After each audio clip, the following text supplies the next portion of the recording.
Selamat pagi semua, kita bersama lagi. Dengan kesempatan ini saya nak mengucapkan selamat hari gawai kepada followers dan juga subscribers yang menyambut perayaan hari gawai.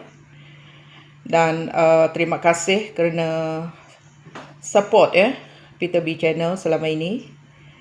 Dan kita harapkan kita semua diberkati.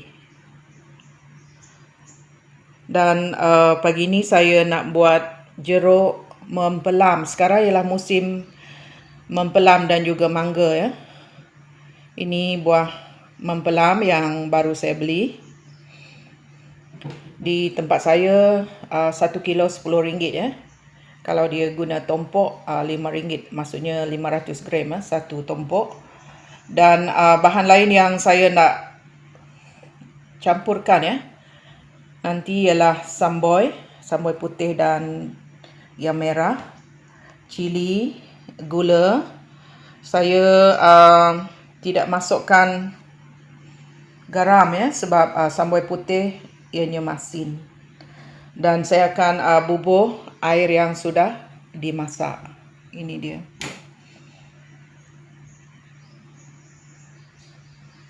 Dan saya akan mengupas kulit mempelam ini nanti.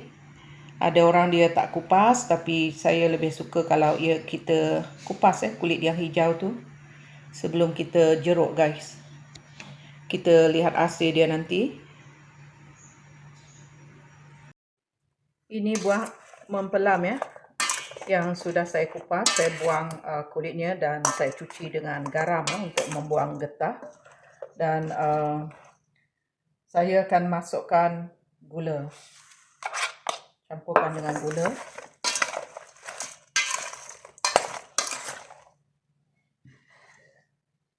Saya masukkan cili, guys.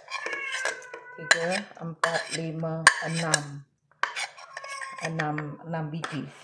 Dan samboy putih dan juga yang merah. Yang putih ini masin, guys. Dan yang merah tu tidak kurang masin. Dan saya campurkan supaya warnanya nampak menyelerakan lagi. Dan saya akan masukkan di dalam bekas ini. Dan saya akan bubuh air masak, air yang sudah dimasak. Kalau kita guna air pipe saja, nanti baunya kurang elok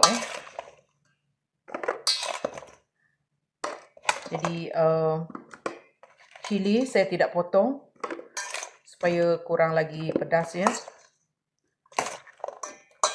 Tengok sudah bertukar warna, guys, dengan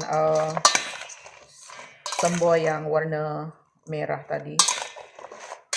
Selepas 2 hari ataupun beberapa hari, bolehlah kita makan Ada orang dia simpan kapur yang boleh dimakan.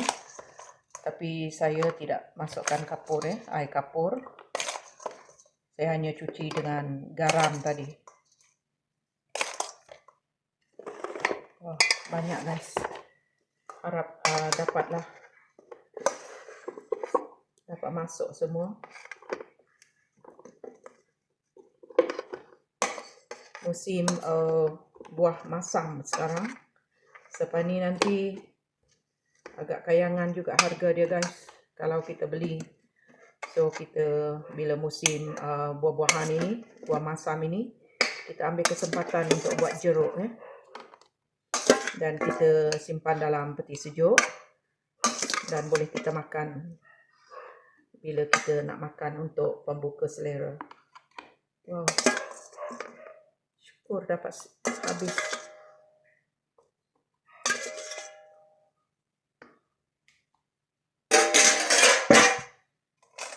Okey, selepas ini saya akan bubuh air nanti. Air yang sudah dimasak.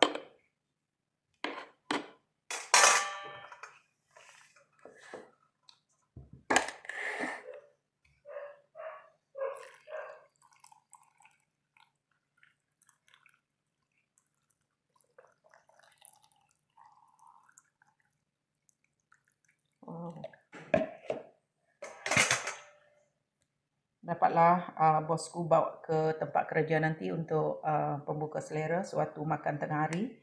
Dan airnya sedap guys, ada pedas, ada masam, ada manis sebab kita campurkan dengan gula. Selamat mencuba. Terima kasih.